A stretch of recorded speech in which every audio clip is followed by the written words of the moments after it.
When I heard the sample of the MIDI playback of the recorded sounds, I was very surprised at how credible it was. The detail and everything you hear in this room is just, it's unbelievable, actually.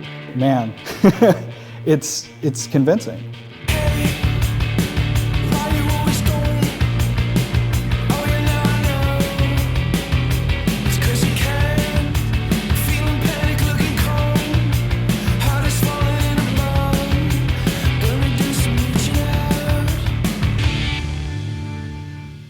Recording with Steve is unlike recording with anyone else. This guy knows what he's looking for. Not only does he know what he's looking for, but he knows exactly where to find it. In my estimation, the sound being recorded should be very close to the final sound that people will hear when they buy the record, or I should stop and fix it. He's happy to go in and check the sounds, and based on what sort of musical output you want, to tune each drum in a way that's going to be expressive of that idea. I've been trained through the analog tradition where you get the sound right and then you record it, rather than you record something and then work on it until it sounds right. In a perfect world, you would need to do very, very little between the recording phase and the mixing stage when you're finally wrapping everything up.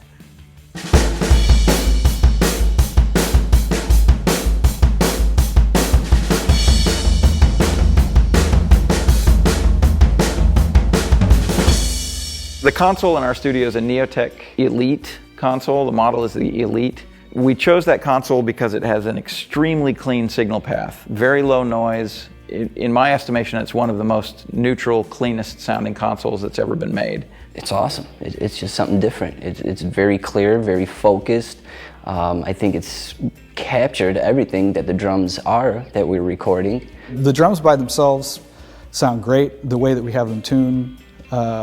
Obviously they have their own personality there, but having them in that room gives the end user the opportunity to have either very nice sounding drums, or if they want to turn up those room microphones, to have a really large, boomy sound.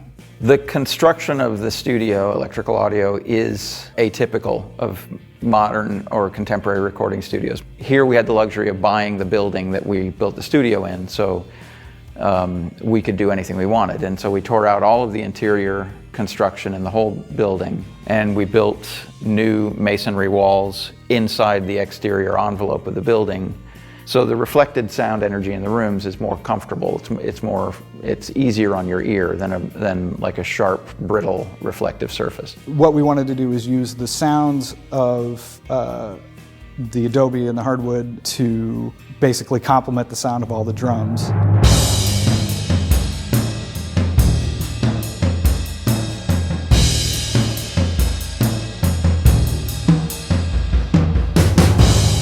What I was doing is going back to the basics of what I was taught on how do you strike a drum, how do you strike a cymbal.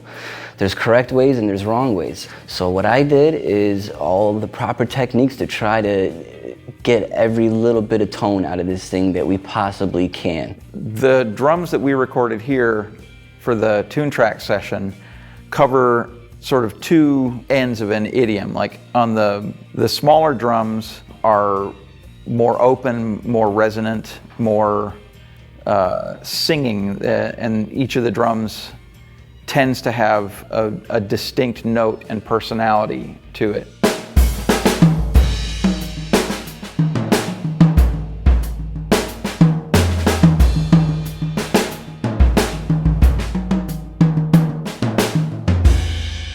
The other end of the spectrum is the big body, like wet, powerful drums, large drums, a lot of drums. Those sounds are much bolder and much more powerful in an idiomatic sense.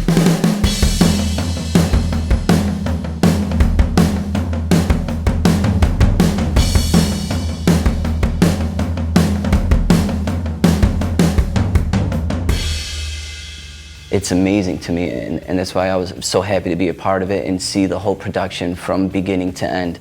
Because when it all comes into that drum machine and that program, when you're in there writing that stuff and you're hearing it back, it's something special. Basically, the amount of care and detail that's put into these sessions is, I find it amazing. And it's also cool that people who might not have otherwise been here at Electrical will get a little taste of what it sounds like. Listening to it, you could absolutely picture the person playing the drums recorded in our studio. Familiar drums, familiar sounds. The acoustic sounded, genuine.